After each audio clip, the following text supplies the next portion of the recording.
Is CGC overtaking PSA, and how can you make money out of this either way? Let's talk about it. So, in a recent live stream, Dan Ketchumall Collectibles was asked a question, I believe by Krabby's Cards, is CGC closing the gap with PSA? Well, you can take that question a few different ways, but at the end of the day, the only thing that matters is that you are doing the thing that is profitable if you're running a reselling business. So, let's analyze the situation, but then steer this conversation into a way that's actually productive. So, judging just by volume alone, if you consider the sheer quantity of cards that CGC is grading month over month, it is pretty substantially ahead of any other grading company, being like Beckett, Tag, ARS, Ace Grading, places like that. So CGC certainly has a leg up against other competitors. However, it is doing like a fifth of what PSA is doing month over month. And so closing the gap is a little bit of a subjective term, or subjective phrasing, I should say. So in the sense that it is out-competing every other grading company, is it closing the gap? The answer to that would be yes. And going away from just grading volume, we could also analyze this situation through the lens of prices realized, and that kind of ties into consumer base. So let's look at what CGC has to offer in terms of like how customers are interacting with it. On most cards, particularly modern, if you get a CGC 9, you're kind of you got kicked in the groin, okay? But the same thing is usually true for PSA, to be fair. CGC, you just kind of get, the kick stings you a little deeper, you know? But when we're talking about like a 9.5, you're probably looking at like similar to PSA 9 rates on most cards. Which, that kind of makes sense if you consider that, because with PSA, you're paying more money and it's taking longer. So there's a little bit of like that baked into the pricing of a PSA 9 perhaps.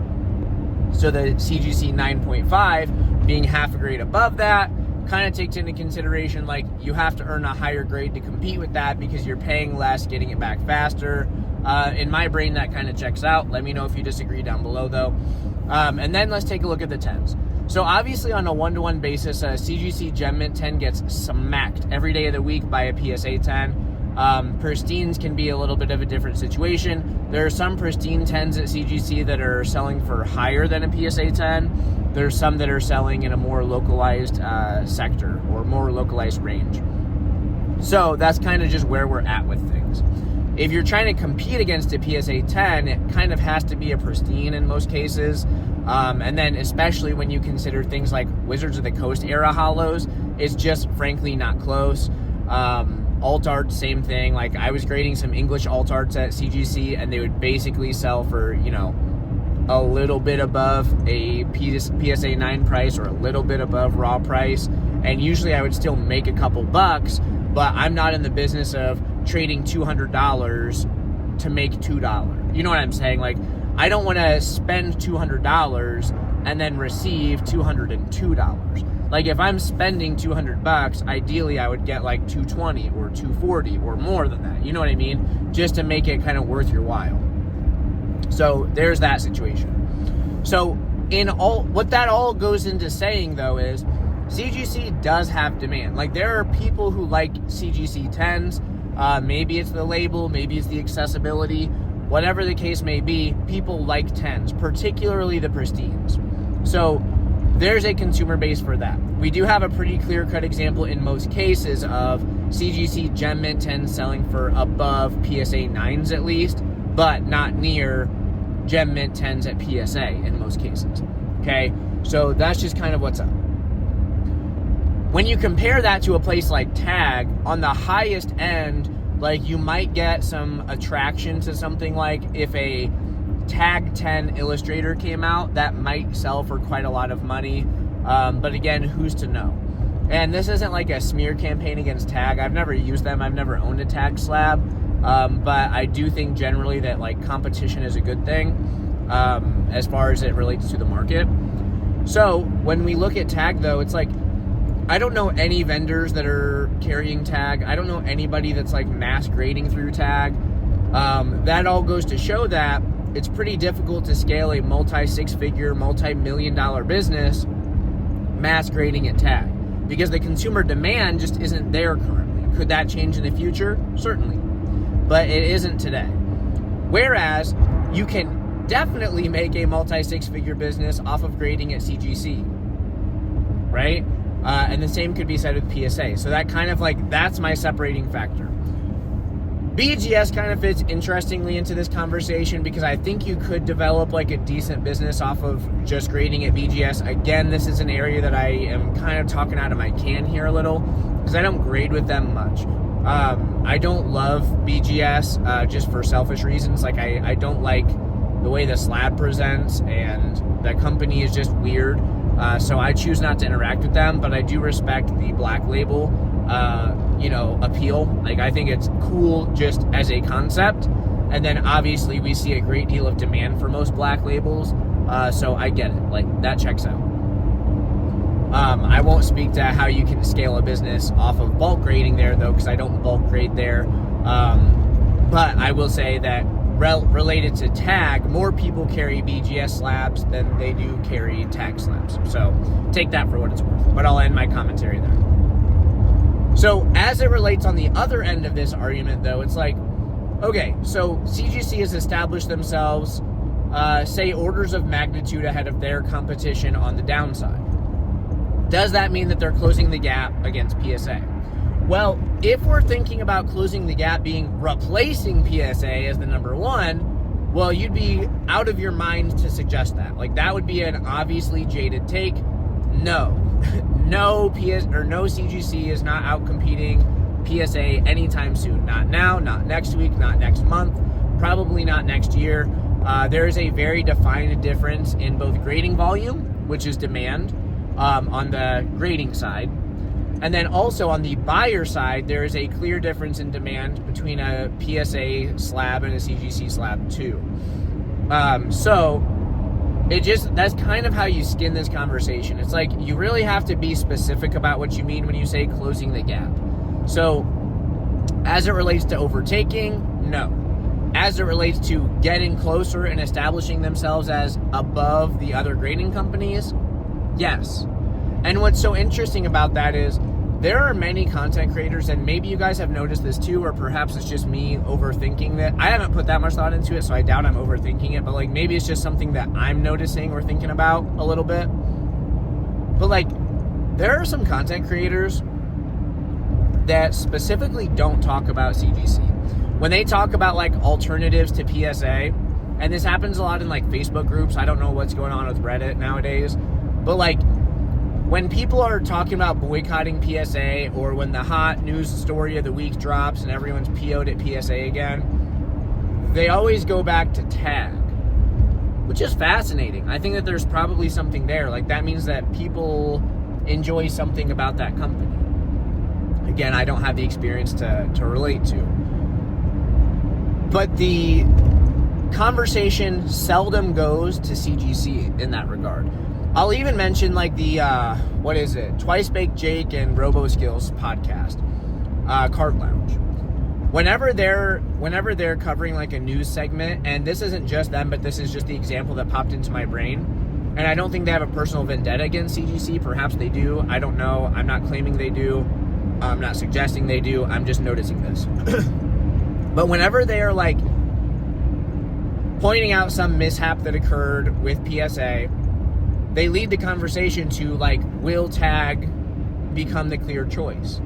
Well, we see based on the grading numbers and grading volume and consumer demand that like tag is not replacing PSA. The company that would be logical in that argument would be CGC. But it's like specifically not brought up that they would be the people to do that, even though they're like clearly the number two right now. So there might be something there. Maybe the fact that these people that are like involved and vested in this hobby are not mentioning CGC as the number two. Maybe there's something to that as well. But I did promise to you that we would talk about how this all turns into money for you anyways, because this mostly is a reselling channel. But it's like going back to a couple videos ago, repeatability.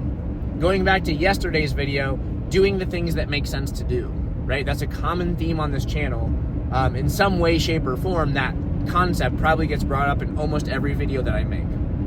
Well, if you follow the money, you follow the paper trail, you'll find that everybody who's doing repeatable business at scale are utilizing two companies primarily, PSA and CGC.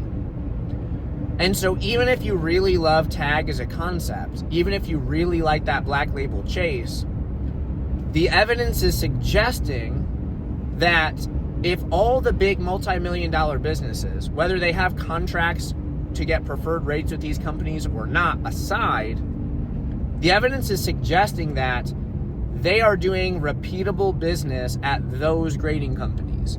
And the reason you do business at PSA and the reason you do business at CGC is to make money. And so if the people making money are grading at CGC and PSA, then I wonder where you ought to be grading if you want to make money, you know? So I'll kind of break down what purpose these companies serve in my operation, and I'm not claiming to be anyone as big as, like, say, you know, I mentioned Catch 'em All Collectibles earlier in the video. Somebody like Rusty, TCA Gaming, Retrospecs, etc. The list goes on. The same, like, probably 10 people I mentioned in a lot of videos, because they're doing the most public business. Well, like them, I'm using CGC primarily right now for a big volume-based, you know, type operation. So I'm sending a lot of cards to CGC. I'm sending my highest quality, expensive stuff to PSA. And that's because the upside potential on PSA 10s on high-value cards is much greater than the upside potential on very expensive cards in Gem Mint 10 at CGC. And frankly, you can't, you know, you shouldn't rely, just like you shouldn't rely on a black label from BGS. It's kind of just like a special thing. The Pristine 10 at CGC is like intended to be similar to that. Maybe slightly easier to acquire. That's why black labels and Pristine 10s at CGC aren't on the same price scale. Like, you look at a black label and you're usually getting like a 4x multiplier compared to the PSA 10. Well, a CGC Pristine 10 is not reliably doing 4x of a PSA 10, right? Talking about Pokemon here. So, with that said, though, it's like, also, PSA is a little bit wishy-washy on their, like, grading standards right now. Sometimes I'll get submissions back that are, like, ultra mega slam dunks, and it's just awesome. Like, I feel like I hit the lottery. It's great. Arceus blessed me that day. Other times, it's like, I talked about a Pikachu from Crown Zenith recently that was well-centered with no whitening, and they stuck it with a PSA 8. Well, that sucks. And so, the argument for that is I probably should have just sent a card like that to CGC, hope for the Gem Mint 10, and I make a couple bucks. So I spend $30, and I net like $3 to $5. Like, that's good, repeatable, solid business. I am netting like 10% of my cost basis on that card, and that's good business, especially on a card where there's a ton of them available on a regular basis. But if we're talking about like Moonbryons, well, in most situations, I'm not sending my Moonbryon to CGC. I'm probably going to try to get the PSA 10, because then we're talking about taking a $1,500 card to being like, you know, I sold my Moonbryon a little bit higher at the time because it was part of the sequential set. But like, when I bought my Moonbryon, it's like they were selling for like, what, $1,200, $1,300, $1,400 raw. And then you could sell a PSA 10 for like $3,500. That's really, really solid, chunky margin on an expensive card. CGC 10s were selling for less than that. And so for a card like that, you want to maximize by sending it to PSA. But on the lower end cards like that CGC or that Crown Zenith Pikachu, it kind of makes a lot of sense to send it to CGC because you're getting that like expected small return, but you can do that at scale often. And so that's kind of the difference.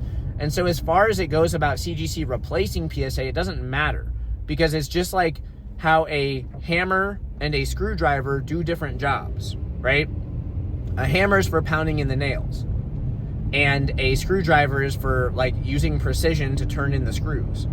And so you don't look at CGC and PSA as conflicting entities if you're operating as a business. You do that as a collector maybe, or you do that as like a hobby aficionado. But as a business, you're using the tool in the way that it's best suited to be used. And so that's what I've just explained to you all. Thank you for watching, and I hope to see you on the next one.